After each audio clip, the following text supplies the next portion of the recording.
Plateau massacre, pains, tears and sorrow ravaged the people of Plateau State. A carry in Akoko North-East local government area of Ondo State has ever been a peaceful environment where the indigenes lives harmoniously with Fulani settlers. For decades, many of the Fulani settlers were born in the town doing their cattle businesses quietly, but the scenario abeyance was rudely shattered on Saturday as tragic news fluttered in from Jos, Plateau State. The Fulani community was suddenly gutted by sorrow, tears and anguish. According to the report from Jos, 28 of the 91 Muslim faithful that left Ikare to Bauchi for the annual the prayer section were ambushed and murdered on their way back. It was a black Saturday for the Fulani community. Families who lost loved ones were inconsolable. Few days after, families and friends of the bereaved are crying for justice for their loved ones cut short by heartless locals in Rukuba, Jos. The travelers, mostly Fulani, had attended an annual Zik prayer section and celebration of the Islamic New Year organization by Dahiru Usman Bauchi and were traveling in a convoy of five 18-seater coaster buses where they were attacked. Police authorities have identified the perpetrators and described them as suspected Irigwe militia, but Irigwe Development Association said the attack was not carried out by Irigwe youths. The assassination reportedly dragged the victims out of their vehicles, which were trapped in locked, and then killed many of them using machetes, daggers, knives, stones and other dangerous weapons. Saturday's attack was carried out about 2 weeks after 2 persons were killed when youth blocked the same Gadabiu highway. The death toll has reached 28. 11 people are in critical condition, while 35 have been discharged.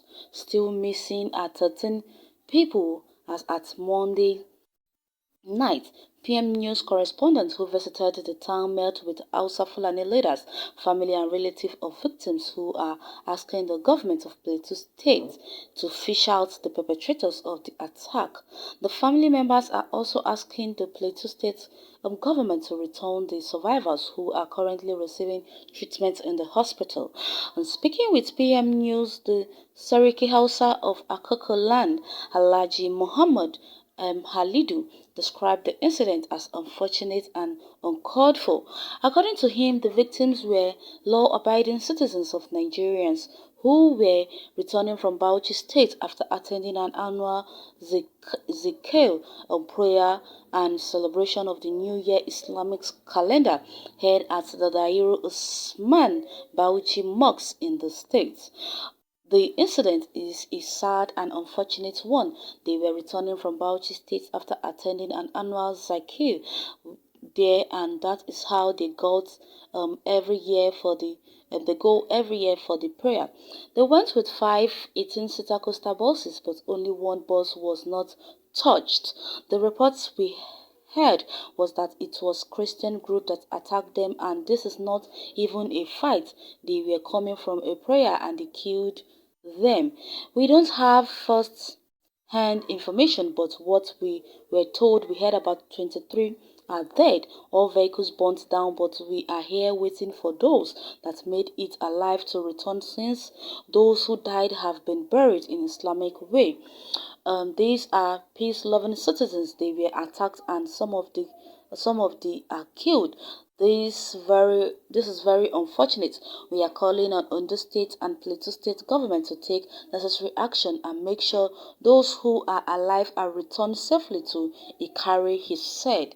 Another relative, Meigemu Zakariyahu Saidu, said one of the victims is so close to him and told him before embarking on the journey that He is still hoping he will be among the survivors.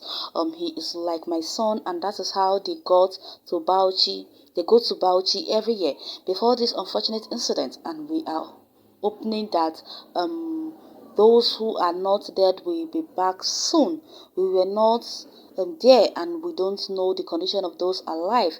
We are hoping the government are doing all they can to bring the situation under control, he said. Our correspondent also visited Aduluju Fulani camp in Ikare and met Jubril Ali, the leader of residents in the camp, who gave the identities of members of his camp who traveled to Bauchi. According to the 60-year-old man, 13 people, including his son, went from his camp, and that 6 were dead, while 7 were currently in the hospital. Among those who are dead are Anan Saliu Alidu, Abdulkarim Hamadu, and 2 others, while those who were admitted to the hospitals are Swaib Sadauna, Aruba Gansiba, da Muhammadu, da Baokolo Musida. Jubril added that his son, Ibrahim Jubril, found refuge in a nearby bush where he watched as the youth attacked and killed some of his colleagues before he was rescued by soldiers. He is still with them and we are talking from time to time, he added. Okay, another family member who lost his brother in the incident, Usman Taifo, narrated how he heard about the sad news from a bike man. According to him, he was not in town when his brother, Muhammad Lawal, traveled to Bauchi but kept in touch with him till they left the state because of the security situation in the north. He said, I was still in contact with my brother till Friday evening because I was in Kano when he left for Bauchi. It was on Saturday morning when I was heading out that the bike man told me about the incident, but he said it happened in Jos, so my mind didn't go to my brother. Not until someone called me and explained what happened. Immediately I contacted my brother and it rang many times but he didn't pick up. I later contacted someone else who told me my brother is still in the hospital. I was called back like 2 hours later that my brother is dead.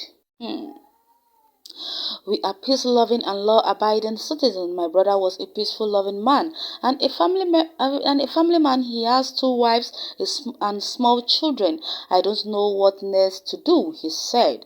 From my village, 11 people went while 5 people went with my brother, and I don't know who is alive, who is dead among them now, he added. The death toll from the attack has reached 28 and many are still missing, according to Bala Umar, the immediate past SSA to Ondo State Governor on Hausa Fulani matters. The death toll has reached 28. 11 victims are in critical condition at the hospital. Umar made this known while welcoming Governor Rotimi Akeredolu delegation to the Fulani community in Ikare and Ikarimu, who came to pay a condolence visit to him. These are peace-loving Fulani, and it is unfortunate this incident happened to them. The report reaching us from Jos, from State Chairman of Miyetti Allah, is that 28 people are confirmed dead and 11 are critical condition, and while 35 have been discharged, 91 people embarked on this journey, and that is how they go every year. Meanwhile, 33 suspects have now been arrested in connection with the killings, while another 33 victims from the waylaid convoy of 5 buses have been rescued. Okay, speaking to journalists after meeting with Hausa Fulani community, Datiwa said the governor sent the delegates to identify with the people because they are residents of Ondo State. The people that are affected are residents of Ondo State, and by extension, they are our people. Some are born here and they don't know any other state than Ondo State as their state of residence, while some migrated here over 40 years. And he also said that so this is a condolence visit to identify with the people that what has happened is not just to the immediate family or the community only, it has affected the government because we represent the people. For the families of those that have died from the incident, all we can do is to pray for them that God will give them the fortitude to bear the loss, he added. Okay, it's done and dusted. I must say. Well, we don't have much to say about it than to pray for the soul of the departed to rest in peace.